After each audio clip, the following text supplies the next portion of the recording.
Everything in life is optics. That's a phrase that's been on my mind a lot recently, because there's a lot of truth to it. We live in a world of uncertainty and incomplete information. As a result, oftentimes when trying to make a judgment call, we find ourselves having to default to whatever looks like the best, most reasonable answer, based on whatever we see. Usually, this works out perfectly well, but sometimes perception doesn't match reality. This is basically the definition of irony. When it comes to personal finance, there is no shortage of potential ironies. One example of this is Warren Buffett's famous line, "Only when the tide goes out do you discover who's been swimming naked." It basically refers to the fact that when it comes to financial success, what you see is not always what you get. This is especially true during good times, since it's often much easier to hide a weak financial foundation when things are generally going pretty well. Credit is more readily available, investments have strong momentum and are posting great returns on a regular basis, and the likelihood of losing your job for an extended period of time is lower. However, when adversity hits, as it always does eventually, those problems are forced to come to the surface. They need to be dealt with, and usually dealt with quickly. If they can't be, well, that's when really bad things happen. For example, picture this. Let's say that John is working as a valet at some upscale establishment when Bob arrives in a Porsche, or some other expensive vehicle. The make and model doesn't really matter for this hypothetical. How does John think Bob is doing financially? Assuming, of course, he thinks about it at all, instead of just admiring the Porsche or moving on with his day. The temptation, for many of us anyway, is to assume that Bob is probably pretty well off. After all, he's driving a six-figure car. Even if he financed the thing instead of buying it outright, you usually need a decent income to qualify for that kind of loan. So it makes sense that most people would assume that Bob would be doing reasonably well financially. And he very well might be, but that isn't always the case in reality. Consider what we actually know about Bob. We know that he's entering an upscale establishment and that he arrived in a six-figure vehicle. The fact that he's entering an upscale establishment doesn't really tell us anything concrete about his finances. For all we know, he's just well connected to others in that class. But the car does tell us something. It's just not the something that we might originally think. All it really tells us is that Bob either has $100,000 less in liquid wealth than he did before he bought the car, or $100,000 more in debt, or some combination of the two, assuming, of course, he didn't just rent the car for the night. That's about it. Unless we can see Bob's bank statements or some other financial information, that's about all we can glean from his financial picture. Bob might be very, very wealthy, or he may be living paycheck to paycheck, and John would eventually find that out when Bob's Porsche got repossessed the next time the tide went out. We just don't have enough information to know for sure one way or the other. The point is, wealth, at least liquid, usable wealth, is often actually the things that you don't see, as anyone who's gone through the process of building up a solid financial nest egg can attest. Wealth is the nice car not purchased, the diamonds not bought, the watches passed on, the expensive outfits foregone, and the first-class ticket declined in favor of more affordable options. In short, liquid, usable wealth is just a measure of the financial assets that have yet to be converted into the stuff that you see. And that's an important distinction to keep in mind as we continue on our financial journeys, because not spending everything we have, or more, really is the only reliable way to build sustainable wealth. Even if the frugal, budget-conscious couple in their manageably sized and likely bought and paid for suburban home isn't the first thing we picture when we think about the wealthy. With that being said, today I wanted to take some time to discuss a couple of things. Namely, some of the reasons we spend money, for better and for worse, and one of the more underappreciated reasons why reining in your spending from time to time helps you to build and sustain higher levels of financial wealth, beyond the obvious one of simply keeping more money in your pocket in the here and now. But before we get going, be sure to like this video if you haven't already, as it really does help out the channel a lot, and subscribe with notifications on for more money-related videos like this one every single week. And if you want to further support this channel, you can check out some of the links I've left in the description below, which includes a link to my Patreon page. This is the best way to show your support for this channel, and in addition to that, you can also get early access to new videos and exclusive content such as spreadsheets based off the ideas we discuss in these videos.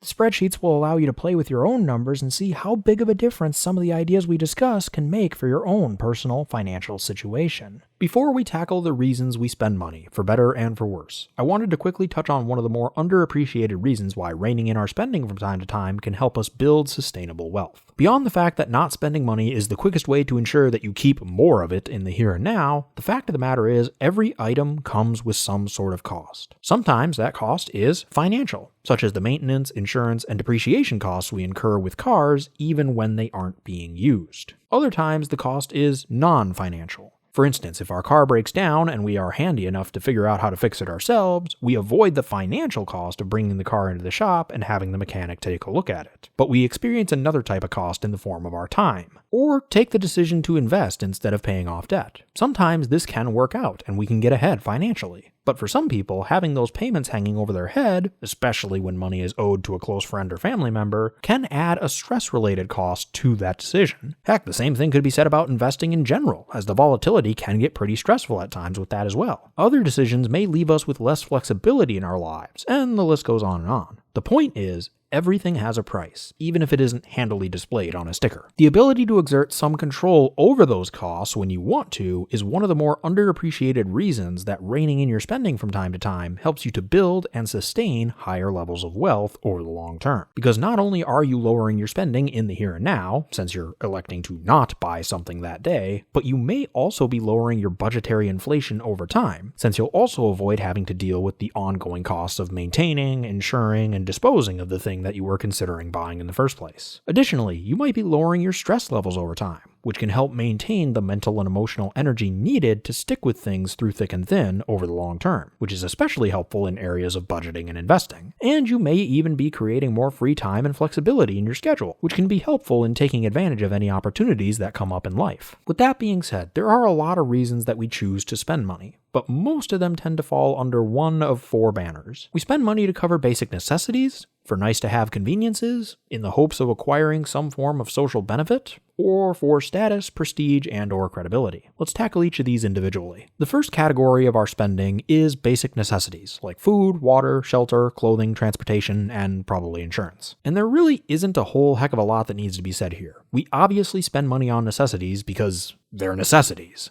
Unless we're willing to live a dramatically unconventional lifestyle, there isn't a whole lot we can do to outright avoid spending money on these areas, even if we can optimize the amount that we spend on them in some ways. The second category of spending are the nice-to-haves, which bring us either convenience, flexibility, or are just plain cool. For example, a first-class ticket may give you a more convenient flying experience with the extra legroom, boarding earlier, and potentially some other perks, but an economy-class ticket will get you to your destination just as capably. Likewise, a refundable or anytime use ticket gives you more flexibility in planning out a vacation, but often costs more than a non-refundable or more strictly scheduled option, even though they both functionally provide the same service of getting you from point A to point B. And then there are the things we buy for no other reason than because we want them. For instance, a few years ago, I bought a replica lightsaber. I didn't need it, I just thought it was really cool, so I bought it. And there's emotional and experiential benefits to that. And as long as we don't go too overboard with purchases in this category to the point that we're no longer able to meet our financial needs, whether in the present or future, there's absolutely nothing wrong with having them. The key is just knowing where that line is so that we can stay on the right side of it. The third category is social spending. Basically, things that you spend money on in order to spend time or bond with others, especially if they aren't expenses that you would have made anyway. For example, if you bought tickets to a baseball game to spend some quality time with a friend, even though you aren't really that big of a sports fan, that would be an example of the sort of social spending that I'm describing here. You aren't spending money on the game because you're trying to meet a basic need, even if you do end up buying something at the concession stand. And I distinguish this kind of spending from the wants of the nice-to-have category, because the thing you're spending money on, in this case the tickets to the ball game, are completely separate from the thing you're actually wanting, in this case the quality time with your friend, which theoretically could be accomplished for free.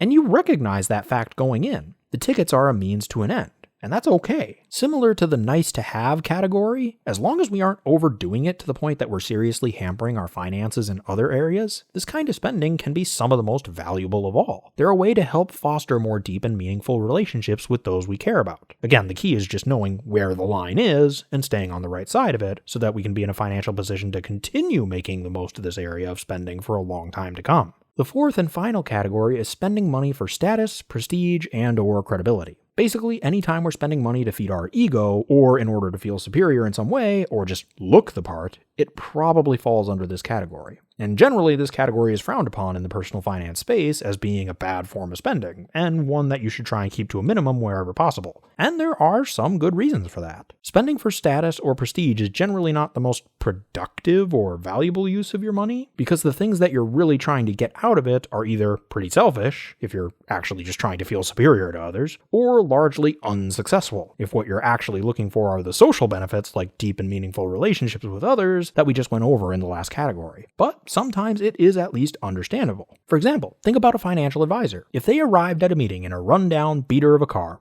what would your first impression be? Even after everything we've talked about today, about how wealth is actually what you don't see, and how purchases can have ongoing costs that can make building sustainable wealth more difficult, and how wealth is actually represented by the financial assets that have not yet been converted into things, i.e. the wealth that's left over after choosing not to purchase that expensive car in favor of this cheaper alternative. Even with all that in mind, for most of us, our first impression probably wouldn't be that this person is some huge financial success, because they haven't engaged in the type of spending that's sometimes required to gain that credibility right off the bat. As a result, we might be at least a little skeptical about taking their financial advice at face value to start with, because, like I said, everything in life is optics. And in this case, the optics would suggest that this person is barely getting by financially. And while that may very well be the case, personal finance is full of ironies. One of them may just be that this financial advisor is far more well off than they appear. We just don't know for sure, so we should be careful when jumping to conclusions. And that distinction between wealth and the appearance of wealth is an incredibly important one to keep in mind as we move forward in our financial journey. Remember, wealth is what you don't see. But that'll do it for me today. Once again, if you enjoyed this video, be sure to smash that like button if you haven't already, subscribe, and hit that bell next to my name so you'll be notified of all my future uploads. I generally upload every single Monday, and if you have a friend that would be interested in this kind of content, be sure to share it with them. Let's really get this information out there and start our own financial revolution.